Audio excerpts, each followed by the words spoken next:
Hello दोस्तों, स्वागत है आप सभी का एक बार फिर से DLS न्यूज चैनल पर। तो आज तारीख हो गई 29 नवंबर 2021, दिन सोमवार मंडे, और बात करते हैं आज के मुख्य समाचार और टुडे ब्रेकिंग न्यूज के इस अपडेट वीडियो में नजर डालते हैं देश भर की तमाम बड़ी खबरों पर। सबसे पहले देखिए आप कुछ हेडलाइंस न्यूज समाचार सुर्खियां। मन की बात के 83वें एपिसोड में प्रधानमंत्री नरेंद्र मोदी बोले, मुझे सत्ता में रहने का आशीर्वाद मत दीजिए, बल्कि मैं हमेशा देश सेवा में जुटा रहना चाहता हूँ। वहीं प्रधानमंत्री मोदी ने कहा कि स्टार्टअप में दुनिया का नेतृत्व कर रहा भारत 70 से ज्यादा स्टार्टअप की वैल्यू $1 अरब से ज्यादा है। पीएम मोदी के मन की बात कार्यक्रम को अब आप देश भर के सभी बड़े ऑडियो और म्यूजिक प्लेटफॉर्म पर भी सुन पाएंगे। देश के 34 डीडी चैनल और 91 में निजी सैटेलाइट टीवी चैनल में अब मन की बात कार्यक्रम प्रसारित किया जाएगा। वहीं त्रिपुरा के निकाय चुनाव में बीजेपी को बड़ी जीत मिली है। 14 में से 11 नगरीय निकायों पर बीजेपी की सीट ने जीत हासिल की। प्रधानमंत्री नरेंद्र मोदी ने दी बधाई। बिजली के क्षेत्र में राहत की बात है। कोयले की सप्लाई 23% बढ़कर 29.17 करोड़ टन हुई। कोल इंडिया लिमिटेड ने 1 अरब टन कोयला उत्पादन का बनाया लक्ष्य। नए कोविड वेरिएंट की चिंता से सोने की कीमतें बढ़ी। अभी क्या रेट चल रहे हैं आगे जानेंगे पूरी खबर विस्तार से। वहीं स्वास्थ्य मंत्रालय ने जारी की नई गाइडलाइंस। भारत आने वाले यात्रियों को दिखानी होगी 14 दिनों की ट्रेवल हिस्ट्री। राजस्थान में लागू होगी कोरोना वैक्सीन की अनिवार्यता। मुख्यमंत्री अशोक गहलोत ने दिए संकेत। बॉलीवुड एक्ट्रेस काजोल की बहन तनिषा मुखर्जी भी कोरोना पॉजिटिव पाई गई। खुद सोशल मीडिया पर दी जानकारी। प्रधानमंत्री नरेंद्र मोदी की अध्यक्षता में सर्वदलीय बैठक आज होने जा रही है। तैयार होगा शीतकालीन सत्र का एजेंडा। कृषि कानून वापसी बिल आज सोमवार को लोकसभा में होगा पेश। सांसदों को भेजे नोट में लिखा, किसानों का छोटा सा समूह विरोध कर रहा। हालांकि किसानों का अभी भी ये कहना, राकेश टिकैत की चेतावनी है कि 26 जनवरी दूर नहीं। 4 लाख ट्रैक्टर और किसान भाई भी तैयार हैं। MSP पर जल्द सरकार कानून बना करके दे। आम आदमी के पैसों की सुरक्षा के लिए बैंकों पर पैनी नजर रखेगा RBI। रिजर्व बैंक के गवर्नर बोले, बैंकिंग सिस्टम को इस तरह से बनाया जाएगा ताकि लोगों का पैसा सुरक्षित रह सके। दक्षिण भारत के इन राज्यों में आज भी जबरदस्त बारिश की चेतावनी। अगले 4 दिन मौसम रहेगा खराब। पूरा मौसम अपडेट जानेंगे थोड़ा आगे विस्तार से। वहीं देखिए टाटा मोटर्स ने ग्राहकों को दिया बड़ा झटका। नेक्सॉन SUV के दाम में 11,000 रुपए तक की बढ़ोतरी। इलेक्ट्रिक गाड़ियों की मांग और मैन्युफैक्चरिंग बढ़ाने के लिए इंपोर्ट ड्यूटी में रियायत की जरूरत है, BMW इंडिया के अध्यक्ष और CEO विक्रम पवार ने कहा। तो ये तो रही कुछ हेडलाइंस न्यूज सुर्खियां। थोड़ी खबरें विस्तार से जानते हैं। कोरोना अपडेट्स भी जानेंगे, मौसम समाचार भी देखेंगे, सरकार की तरफ से कुछ बड़े फैसले भी देखेंगे। वहीं भारत के किन राज्यों में लॉकडाउन लगा दिया गया है 2 महीने तक, ये भी बड़ी खबर जानेंगे। कुल मिलाकर के एक एक करके आज की 50 बड़ी ही इंपोर्टेंट यानी कि महत्वपूर्ण काम की खबरों पर नजर डालते हैं फटाफट से। तो बिल्कुल आप बने रहेगा मेरे साथ इस वीडियो में और एकदम पूरा लास्ट तक देखते रहिएगा। देखिए बड़ी खबर दोस्तों, और महंगी हुई CNG। 10 महीनों में 14 बार इसके दाम बढ़ गए हैं और इस बार बढ़ोतरी के बाद देश की आर्थिक राजधानी मुंबई में भी ₹3.96 प्रति किलो के हिसाब से बढ़ोतरी हुई। लगभग ₹4 किलो CNG के दाम और बढ़ गए और अभी इसका रेट 61.5 रुपए प्रति किलो पहुंच चुका है। वहीं महंगाई की जब बात हो ही रही तो देखिए आप एयरटेल और वोडाफोन के बाद रिलायंस जियो ने भी अपने प्लान्स के रेट बढ़ा दिए हैं। हाल ही में आपको पता होगा दोस्तों, 1-2 दिन पहले ही तो एयरटेल ने और वोडा आइडिया ने VI ने भी अपने प्लान्स के रेटों में बढ़ोतरी की थी, राइट। और उसके बाद रिलायंस जियो भी अपने प्लान्स को महंगा करने की घोषणा कर दिए हैं। जियो का कहना है कि 1 दिसंबर से ही नई रेटें लागू होगी बढ़ी हुई। प्रीपेड प्लान्स की कई सारी कीमतों में बढ़ोतरी की और तकरीबन 21% तक की बढ़ोतरी कर दी है। इस बढ़ोतरी के बाद कई सारे प्लान्स पर 200-250 से भी ज्यादा रेट्स बढ़ गए हैं। अभी मैं आपको यहाँ पर एक चार्ट दिखा देता हूँ कंप्लीटली। देखिए आप किस प्लान्स पर कितनी रेटें बढ़ गई हैं। जो पहले 75 रुपए का प्लान था वो अभी आपको 91 रुपए का मिलेगा, जियो फोन वाला प्लान। वहीं 129 यानी कि 129 वाला जो प्लान था वो अब आपको 155 रुपए में मिलेगा और 150 वाला प्लान यानी कि 149 वाला जो था वो अब आपको 179 रुपए में मिलेगा। इसी तरह से कंप्लीट रेट लिस्ट का ये चार्ट आप देख सकते हैं स्क्रीन पर। एक एक को तो मैं नहीं बोल सकता, आप थोड़ा सा वीडियो को पॉज करके देख लीजिएगा। ये डेटा के जो एड ऑन प्लान्स थे उनकी भी रेटें बढ़ा दी हैं। 51 वाला अब आपको 61 में मिलेगा, 101 वाला 121 में और 251 वाला सीधा 301 में मिलेगा। 50 रुपए की बढ़ोतरी कर दी है। जो बूस्टर पैक थे ना उन पर भी। चलिए अगली बड़ी खबर देखिए। अब लोग सिल्वर ETF में भी निवेश कर रख सकेंगे चांदी, बिना रिस्क लगा सकेंगे पैसा। जी हाँ, सिल्वर एक्सचेंज ट्रेडेड फंड के लिए नए नियम आ चुके हैं और ये नियम आने के बाद अब इन्वेस्टर जो है वो चांदी में अधिक तरल तरीके से निवेश कर सकेंगे। हाल ही में सेबी की तरफ से ये नए नियम जारी कर दिए हैं, जो कि ये जो नए नियम है ये अगले महीने 9 दिसंबर 2021 से लागू हो जाएंगे, ठीक है ना।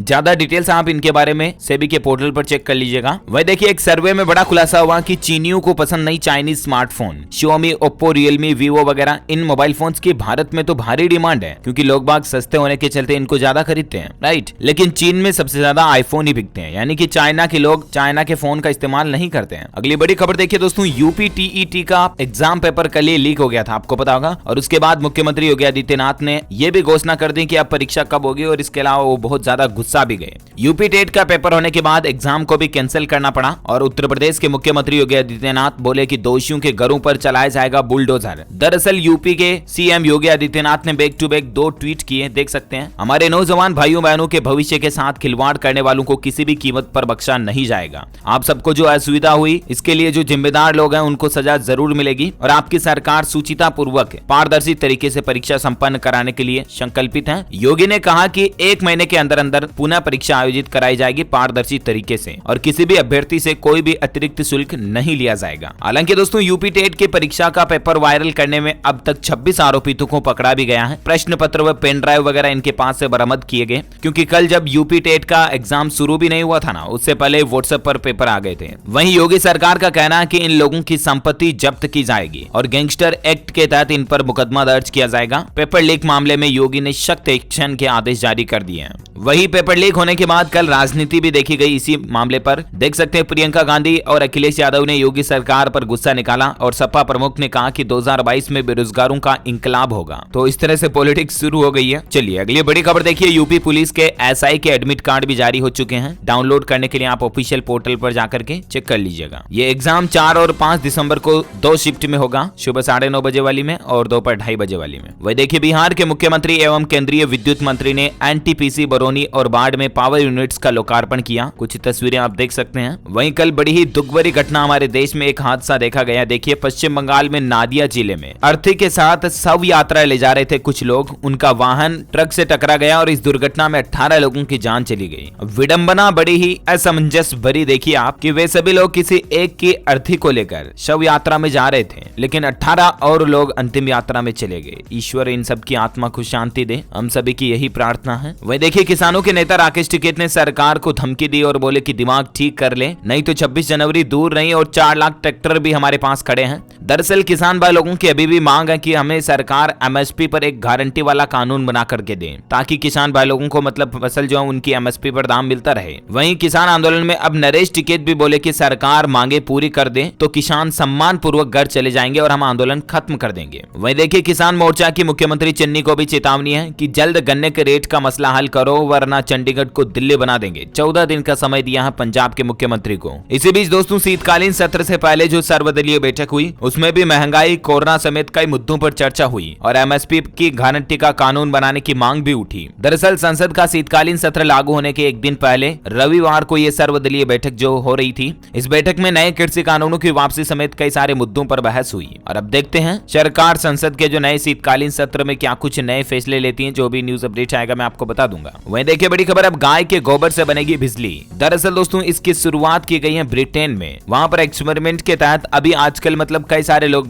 गाय के गोबर का उपयोग बैटरियां बनाने के लिए कर रहे हैं और लिटरली गाय के गोबर से बिजली बनाई जा रही है। 1 किलोग्राम गोबर से ब्रिटेन के किसानों ने इतनी बिजली तैयार कर ली है जिससे कि उन्हें 5 घंटे तक वैक्यूम क्लीनर चलाने की पावर मिल रही है। Amazing right. अगली बड़ी खबर देखिए, पंजाब में बनेगा रामायण, महाभारत व श्रीमद भगवत गीता पर विशेष अनुसंधान केंद्र। मुख्यमंत्री चन्नी साहब जी ने यह बात की घोषणा की है कि पंजाब राज्य में हिंदू धर्म के इन महाग्रंथों पर विशेष शोध केंद्र स्थापित किया जाएगा। मुख्यमंत्री ने कहा कि यहाँ अत्याधुनिक भगवान परशुराम तपोस्थल की आधारशिला रखी है। उन्होंने कहा कि यह अत्याधुनिक अनुसंधान केंद्र इन तीनों महाकाव्यों के संदेश को प्रदर्शित करेगा। उन्होंने कहा कि युगों से महाकाव्य पूरी मानवता के लिए जीवन और प्रेरणा के स्रोत रहे हैं। अच्छा, खबरों का सिलसिला जारी रहेगा। फिलहाल आपको बहुत कुछ महत्वपूर्ण काम की खबरें बताना बाकी है, लेकिन वक्त हो चुका आज के मौसम अपडेट पर नजर डालने का। जैसा कि आपको पता होगा दक्षिण भारत के कई राज्यों में अभी भी जबरदस्त बारिश की चेतावनी जारी की गई है। भारतीय मौसम विज्ञान विभाग का कहना है कि अगले 3 दिन तक तमिलनाडु, पुडुचेरी, कराईकल, केरल, माहे, लक्षद्वीप, तटीय आंध्र प्रदेश, यनम और रायलसीमा के कई क्षेत्रों में भारी बारिश की चेतावनी है। आज 29 नवंबर को तमिलनाडु, पुडुचेरी और कराईकल इन 3 जगहों पर तो बहुत ज्यादा बारिश हो सकती है। हालांकि देखिए आप 50 साल में पहली बार उत्तर पूर्वी मानसून से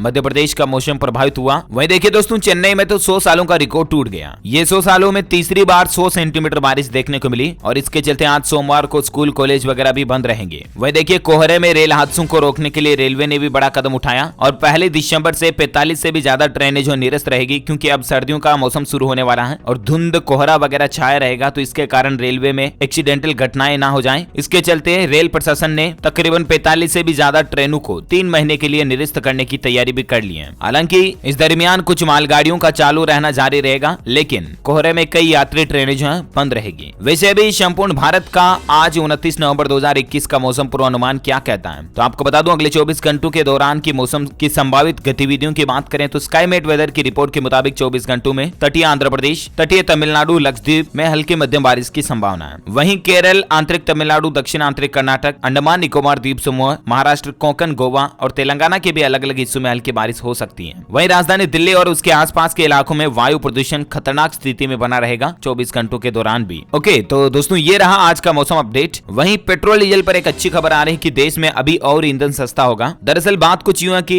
कच्चे दाम के रेटों में करीब $4 प्रति बैरल की और गिरावट देखी गई पिछले सप्ताह की तुलना में इस बार, और उम्मीद जताई जा रही है कि अब पेट्रोल बहुत जल्द 4-5 रुपए प्रति लीटर भारत में सस्ता हो सकता है। देखते हैं दोस्तों आखिर पेट्रोलियम कंपनियां कब तक रेटों में गिरावट करती हैं। फिलहाल अब अपन नजर डाल लेते हैं कोरोना से संबंधित कुछ बड़ी खबरों पर। देखिए, आप केंद्र सरकार ने शक्ति के निर्देश जारी कर दिए हैं। कोरोना का जो नया वेरिएंट आया ओमिक्रॉन, इसको लेकर राज्यों से टेस्ट बढ़ाने को भी अपील की है। केंद्र सरकार ने जो नई गाइडलाइंस जारी की उसमें क्या क्या कहा है, तो दरअसल ओमिक्रॉन वेरिएंट मिलने वाले देश जो हैं वो एट रिस्क कंट्रीज की लिस्ट में शामिल हैं। इन देशों से आने वाले यात्रियों के लिए अतिरिक्त सावधानी बरती जाए और राज्य इंटरनेशनल फ्लाइट से आने वालों का यात्रा डेटा भी जुटाए। यानी कि जो भी लोग बाहर से आ रहे हैं उन सभी यात्रियों का डेटा अब सरकार अलग से रखेगी ताकि कोई भी कोरोना पॉजिटिव निकले तो उनसे फैलने वाले प्रसार को रोका जा सके। ओमिक्रॉन को लेकर नई गाइडलाइंस में कहा गया सरकार ने कि इंटरनेशनल पैसेंजर्स को बतानी होगी ट्रेवल हिस्ट्री और देनी होगी कोरोना नेगेटिव रिपोर्ट। 1 दिसंबर से हमारे देश में ये नए नियम लागू हो जाएंगे, यानी कि जो भी लोग बाहर से आएंगे अब उनको 14 दिनों की ट्रेवल हिस्ट्री देनी पड़ेगी कि 14 दिन के दौरान वो कहां गए, वो सब सरकार को दिखाना जरूरी होगा। स्वास्थ्य मंत्रालय की ये नई गाइडलाइंस जारी हो चुकी है भारत आने वाले सभी यात्रियों के लिए। वहीं देखिए, ओमिक्रॉन को WHO ने वेरिएंट ऑफ कंसर्न घोषित कर दिया। इसका मतलब ये है कि ये कोरोना का अब तक का सबसे ज्यादा खतरनाक वेरिएंट है, और जाहिर सी बात है विशेषज्ञ, एक्सपर्ट्स, वैज्ञानिक वगैरह भी ये कह चुके हैं कि ये जो नया वेरिएंट ओमिक्रॉन है ये डेल्टा से भी ज्यादा खतरनाक है। और सबसे बड़ी चौंकाने वाली बात तो ये है कि अभी तक तो इस पर वैक्सीन भी असर नहीं कर रही है। इसका मतलब हम सबको अभी और ज्यादा सावधान रहने की जरूरत है, राइट। वहीं देखिए, कोरोना के नए स्ट्रेन के खौफ के चलते कर्नाटक राज्य में 2 महीने का वापस लॉकडाउन भी लग चुका है। सरकार ने इसको लेकर नई गाइडलाइन जारी कर दी है। दरअसल कोरोना के नए स्ट्रेन के माहौल को देखते हुए कर्नाटक सरकार ने अगले 2 महीनों तक के लिए सभी सामाजिक और सांस्कृतिक समारोह पर रोक लगा दी है। वहीं कॉन्फ्रेंस, सेमिनार, एकेडमिक इवेंट्स पर भी अगले 2 महीने तक पाबंदी रहेगी। कर्नाटक में मैसूर, धारवाड़ और बेंगलुरु कोरोना के मामले सामने आने के बाद ये सरकार ने नई गाइडलाइंस जारी की है। और सिर्फ भारत के इन राज्यों में ही लॉकडाउन नहीं लगा, बल्कि देखिए आप ओमिक्रॉन के स्वरूप को देखते हुए नीदरलैंड ने भी सख्त लॉकडाउन का ऐलान कर दिया। वहीं कई देशों ने तो पूरे देश में आपातकाल की घोषणा भी कर दी है, न्यूयॉर्क वगैरह में, जैसे मैंने आपको बताया था अपडेट। वहीं देखिए दोस्तों,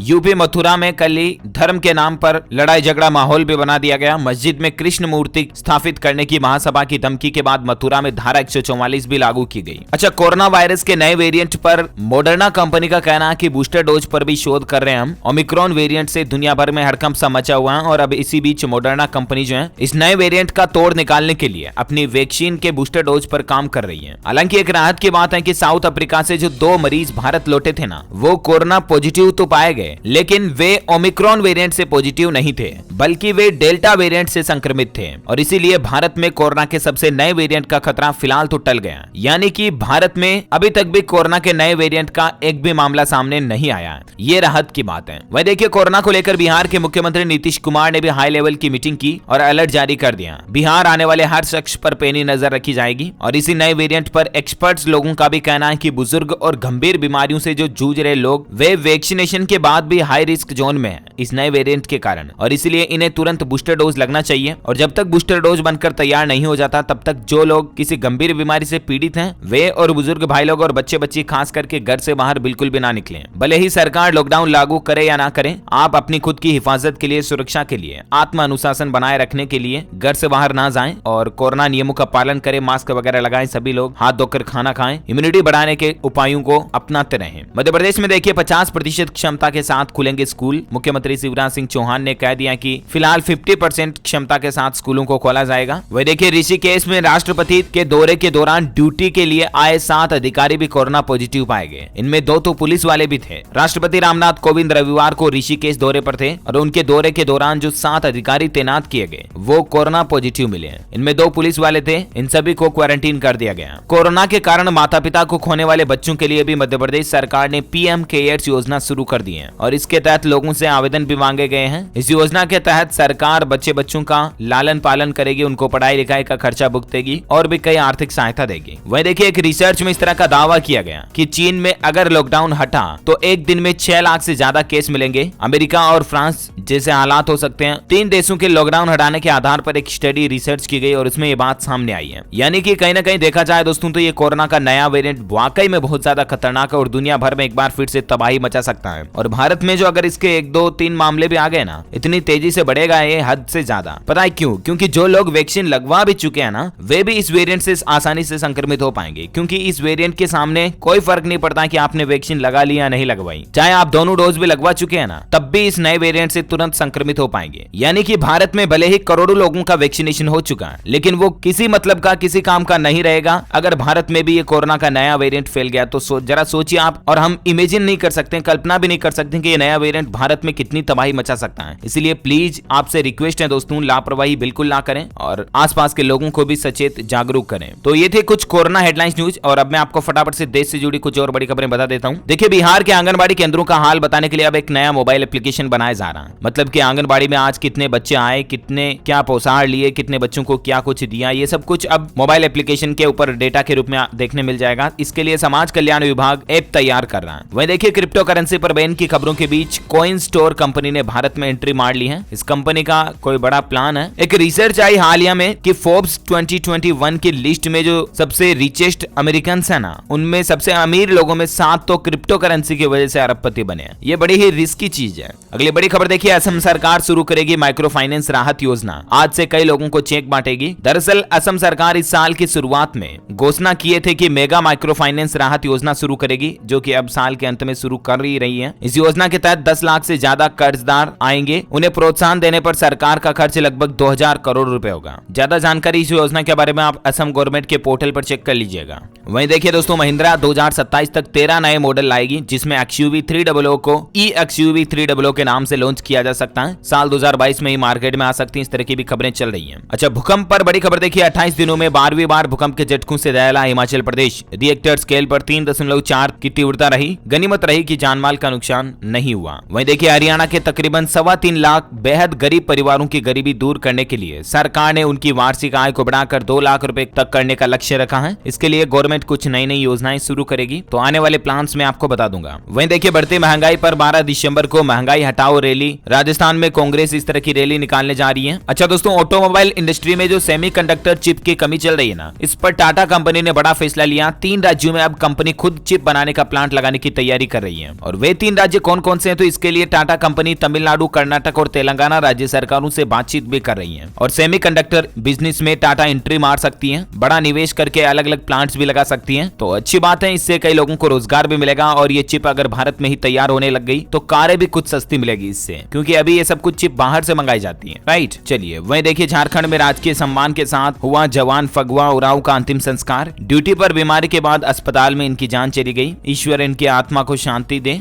वहीं देखिए उदयपुर में मुंबई जा रही बस में 14 फीट लंबा अजगर मिलने से हड़कंप समझ गया। आधे घंटे की मशक्कत के बाद उसको रेस्क्यू किया गया। मतलब देखिए यार, कितनी बड़ी ही अजीब सी बात है, यात्री बस में भी अजगर कहां से चढ़ गया। वहीं देखिए 29 नवंबर को हरियाणा राज्य में सरकार अंत्योदय परिवार उत्थान योजना लॉन्च करने जा रही है आज। और BPL परिवारों की इनकम बढ़ाने के लिए सरकार की इस योजना को शुरू करने का मकसद है। CM खट्टर का कहना है कि सभी की क्षमताओं के हिसाब से योजना बनाई जाएगी। PM मोदी के सबका साथ, सबका विश्वास, सबका विकास और सबका प्रयास के तहत मुख्यमंत्री अंत्योदय परिवार उत्थान योजना लॉन्च की जा रही है। और इसके तहत हजारों परिवारों की इनकम बढ़ाने का सरकार का लक्ष्य है। ओके, तो इसी कड़ी में आज दिन भर की तमाम बड़ी खबरें, मुख्य समाचार, टुडे ब्रेकिंग न्यूज का अपडेट वीडियो यहीं फिनिश होता है। और हाँ, आप इस सवाल का जवाब देकर के जीत सकते हैं। एक शानदार इलेक्ट्रिक स्कूटी जीतने का आपको मौका मिलेगा। कमेंट करके बताइए मुझे कि दोस्तों हमारे भारत के राष्ट्रीय ध्वज यानी कि तिरंगे की लंबाई और चौड़ाई का अनुपात क्या होता है। What is the ratio of length and width of the Indian national flag. Let me know in the comment box. सही जवाब देने वाले रैंडमली बंदों को पिक किया जाएगा हमारी DLS न्यूज टीम की तरफ से, और आप जीत पाएंगे एक शानदार इलेक्ट्रिक व्हीकल स्कूटी के रूप में आपको जीतने का मौका मिलेगा। और बहुत जल्द DLS न्यूज के ऊपर मेगा गिव अवे का अनाउंसमेंट भी आने वाला है। अब तक किन किन लोगों ने इनाम जीते हैं सबकी लिस्ट आपको दिखाई जाएगी। आप में से बहुत सारे भाई बहन कमेंट करते हैं कि यार DLS भाई तुम विनर का नाम अनाउंस नहीं करते हो। तो मैं आपको बता दूं दोस्तों, हमारी टीम में कुछ वर्कलोड की वजह से अभी तक मतलब टाइम नहीं मिल पा रहा, और बहुत जल्द हमारी टीम इसकी लिस्ट प्रिपेयर कर रही है। आपको वीडियो फुटेज के साथ सभी लाइव प्रूफ दिखाए जाएंगे कि अब तक हमारी DLS न्यूज टीम की ओर से किन किन लोगों को गिव अवे के इनाम दिए गए हैं। तो उम्मीद है कि न्यू ईयर तक ये अनाउंसमेंट हो जाए। देखते हैं ईश्वर की क्या इच्छा है। वैसे तो दिवाली के ऊपर अनाउंस करना था लेकिन टाइम नहीं मिल पाया, माफी चाहता हूँ, सॉरी। और बाकी आपका प्यार इसी तरह से बनाए रखिएगा, वीडियो को लाइक और शेयर करना, और आप हमारे चैनल को भी सब्सक्राइब करके बेल आइकन जरूर दबा देना ताकि आप और हम आपस में जुड़े रहेंगे, रोजाना एक दूसरे के साथ काम की इंफॉर्मेशन शेयर करते रहेंगे। ख्याल रखिएगा अपने आप का, अपने परिवार का। Thank you, take care, good bye, जय हिंद, जय भारत, वंदे मातरम।